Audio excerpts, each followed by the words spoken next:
설립 운영을 책임지는 공공의료기관이 아마 추가로 필요하게 될 텐데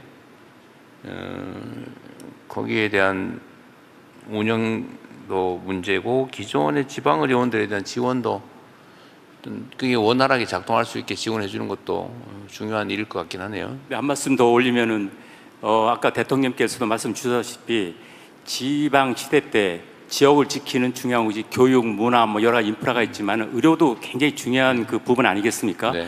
그 부분에 대해서 지역을 책임지는 지역 주민들에게 필수 의료를 공급할 수 있는 상시적으로 그리고 의료 역량을 올릴 수 있는 가장 부분이 저희 35개 지방원이 전국적으로 분포되어 있습니다. 그 역할이 대단히 크고 네. 저희들도 그 준비해서 잘할 자신이 있습니다. 네. 많이 좀 지원 좀 해주십시오. 네, 고맙습니다. 대통령님께서 산부인과 얘기를 하셨는데 저희 필수의료 쪽에 산부인과 선생님이 계신 것 같아서 좀 마이크를 전해드리면 어떨까 싶습니다. 네. 네, 안녕하십니까. 아까 대통령님께서 사실 제가 하고 싶은 얘기 많이 해주셨는데 저는 해운대 백병원 권역모자의료센터 센터장이고 산부인과 교수 상과로 재직하고 있는 조현진이라고 합니다.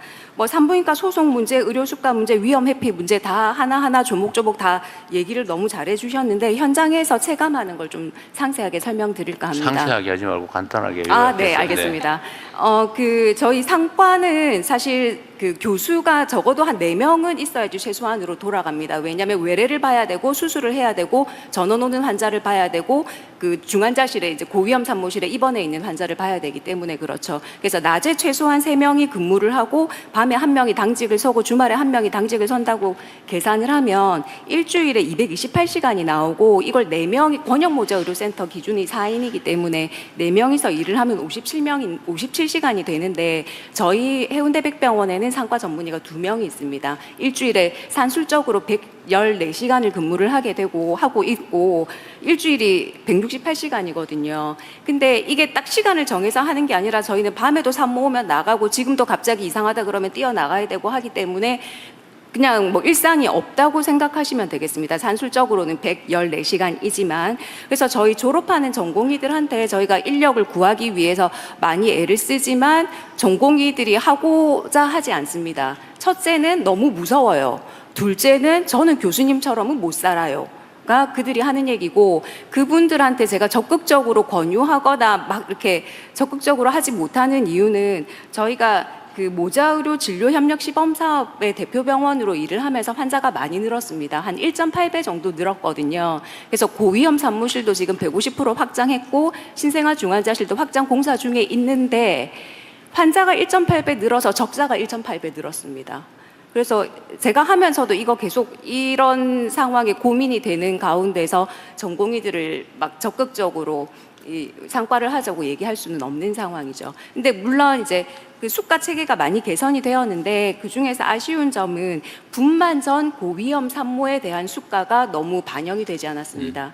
옛날에는 그러니까 20대 산모가 건강하게 집에 있다가 아기를 낳고 가는 게 상과의 메인 업무였지만 지금은 고위험 산모가 입원해서 이 태아가 오늘 하루를 더 견디고 내일 하루를 더 견디면 아기의 생존율이 좋아지는 거고 그걸 위해서 저희는 진짜 매일매일 살얼음을 걷는 기분으로 분만실을 지키고 있는데 산모이기 때문에 기계를 주렁주렁 달지 못하고 약을 많이 쓰지 못하는 것이 산모의 그 진료의 노동 정도가 작은 건 아닌데 그 수가가 너무나 낮게 책정되어 있어서 저희가 산모를 아무리 많이 봐도 제가 내는 적자를 다 감당하지 못한다는 게 첫 번째이고요. 그럼에도 불구하고 지역의사제를 만들어 주셔서 약간의 일말의 희망이 보이기는 하는데 이 지역의사제가 21년도 이후에 전문의가 된 친구들을 대상으로 하고 또 병원당 이제 TO가 2-3개가 책정이 되다 보니 이게 다 상과로 가는 건 아니어서 제가 드리고 싶은 건의사항은 상과 지역의사제라는 제도를 만들어서 좀 이런 지금 현재 고위험 산모를 1년에 몇 명 이상 분만을 하고 있는 상과 의사들을 나라에서 좀 집중적으로 관리를 하셔서 이분들의 이탈도 막으면서 저희가 소송이나 그런 문제가 생겼을 때도 내가 나라에 좀 이 따뜻한 기운을 받고 있구나 하는 걸 저희가 느끼면 조금 더 이 상과 인력을 충원하는 데 도움이 될 것으로 생각이 됩니다. 그리고 또 두 개가 더 남았는데 세 번째는 저희가 권역모자의료센터가 있습니다. 권역모자의료센터가 상급 종합병원 점수의 0.25점이 올해 처음으로 책정이 되었습니다. 그래서 사실 그 맨날 적자내는 부서지만 상급 종합병원의 점수가 0.25점 책정이 되면서 그래도 약간 우리 이거 부족한 거 해주세요라고 얘기를 할 수 있게 되기는 했는데 이 배점을 조금 더 올리면서 그거를 이제 상과 의사의 기준이 충족하면 그 점수를 주는 걸로. 상과 의사가 4명이 충족되지 못하면 상종에서 점수를 뭐 깎든지 주지 않던지 하면 이게 3년 후에 지금 당장 없는 상과 의사를 어디서 데려올 수는 없기 때문에 3년 후에 상종 평가할 때까지는 아마 그런 제도가 미리 공표가 된다면 병원에서 전사적으로 지금 졸업할 전공의들이나 일하는 전공의들을 더 적극적으로 병원에서 권유를 할 것으로 생각이 됩니다. 산부인과 전공의가 부족하긴 하지만 산부인과 전공의가 없는 게 아니라 산부인과 전공의 중에서 상과를 할 사람이 없는 거거든요. 그리고 마지막으로 한 가지만 더 말씀드리면 그 소방서에서 불이 안 난다고 사람을 빼지는 않지 않습니까? 근데 분만실은, 그러니까 저희는 지금 환자가 되게 많고 권역모자의료센터이기 때문에 지금 저희 병원이 그렇지는 않지만 분만 건수가 되게 작은 대학병원은 상과 의사도 없기는 하지만 그래도 내가 오늘 괜찮아서 오늘은 진짜 이 환자는 꼭 분만을 받아주고 싶지만 분만실에 근무하는 인력이 상주하지가 않습니다.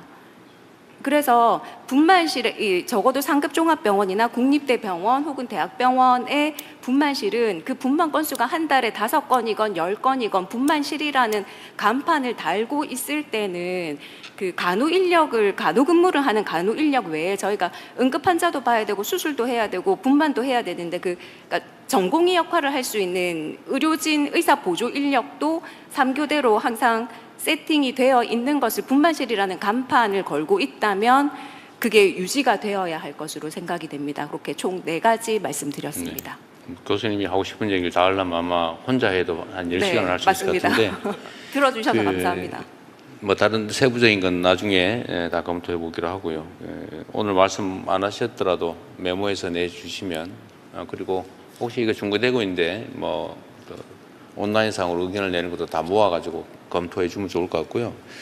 지금 사실 또 하나 문제는 그 위험 영역에 있는 의료진의 소위 사법 위험 문제인데 고소 고발당해가지고 처벌되지 않을까 이제 그 문제인데 그 전에 한번 제가 말씀드렸었는데 이게 예를 들면 민사 배상이 보장이 되고 예를 들면 이제 보험이 들어있다든지 합의가 됐다든지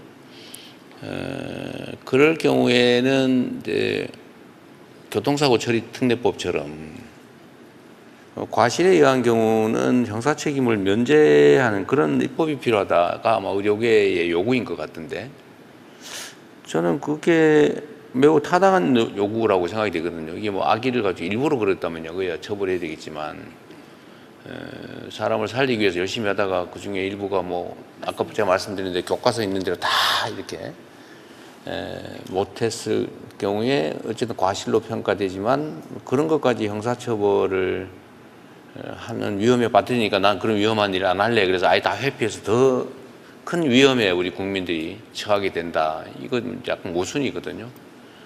그건 혹시 어떻게 됐는지 그 형사처벌 면제 문제 합의가 되거나 아니면 배상이 무한으로 충분히 담보할 만큼의 책임 보험이 가입되어 있다면 과실에 대해서는 처벌하지 않는 입법을 해야 된다. 이 논의가 많았는데 진척이 어떻게 됐어요? 현재 상반기에 의료분쟁 조정법이 개정이 됐습니다. 그래서 주요 내용은 민사에 대한 거는 의료기관이 책임보험을 의무적으로 들게 하고요. 그다음에 고위험 분야는 정부가 보험료를 지원을 해서 고액 배상 한 18억 정도까지는 하게 해서 민사는 그렇게 해결을 하고요. 형사에 대해서는 말씀하신 대로 환자에게 설명의 의무를 다했느냐, 그다음 적절한 배상이 됐느냐, 그리고 이게 고위험 필수 진료이냐, 그리고 또 한 가지는 이게 중과실이 아니다. 이런 4가지 조건을 충족을 하면 형사 특례를 주는 걸로 법이 개정이 돼서 내년에 시행을 할 내년부터 예정입니다. 시행이 그래서 됩니까? 현재 하위법령을 만들고 있고 의료사고 심의위원회라는 걸 만들어서 거기서 중과실 여부나 필수 여부를 판단을 하면 이제 수사에 대한 뭐 자제라거나 아니면 네. 형사에 대한 특례를 적용하게끔 법은 개정이 됐습니다. 지금 현재 이런 정도면은 형사 위험에 대한 불안감은 좀 완화가 될 수 있을 것 같습니까? 많은 부분이 이제 개선되고 있고 개선되어지고 있는 것 같긴 한데 중과실이냐 아니냐 가지고 논쟁이 있을 것 같긴 하네요. 근데 이게 배상액이 18억 그게 되고 나서 이 소송 자체가 18억부터 시작하게 되었다는 뭐 그런 후기도 듣기는 합니다. 네, 저희가 그거야 배상액을 뭐, 올리면 좀 아니, 그건 금액이 법원이 판결하는 올라간다는. 거니까 그렇게 네. 되기는 어렵고요. 그건 뭐 그 실제로 계산을 해서 실질 손해가 그 정도 되면 의미가 있겠지만 그 넘겨 소송한다고 많이 청구한다고 많이 배상 명령하는 게 아니기 때문에 그거는 그냥 낭설인 것 같고요. 어쨌든 알겠습니다. 또 다른 분들 의견도 들어봐야 되니까요. 네, 필수료 쪽에서 아무래도 많은 분들께서 손을 들고 계시는데 지금 의사 선생님들뿐만 아니라 간호사나 응급구조사님들 계시는데 혹시 그분 중에 한 분 계신가요? 다 의사 선생님들이 손을 주시.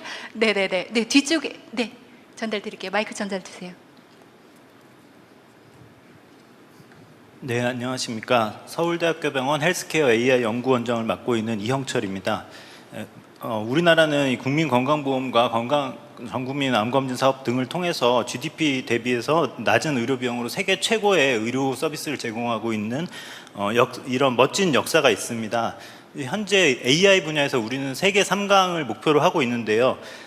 저는 이제 1위, 2위를 지금 다투고 있지만 미국은 이 민간 의료 회사들과 그다음 독점 EMR 회사 등을 통해서 이게 의료 AI 분야가 굉장히 좀 혼탁해진 상황입니다. 그리고 중국은 뭐 의료 품질 문제나 비용 문제 그런 다양한 사정으로 인해서 좀 더디게 발전하고 있는 것이 현실입니다. 그래서 우리가 지금 여기 이제 모여 있는 많은 분들이 의료 AI 관련된 분들도 많이 오셨는데요. 오늘 대통령님께서 의료 AI에 있어서는 우리가 세계 1강을 목표로 한다라는 비전을 한번 선포해 주시면 어떨까 제안 드리고 싶고요.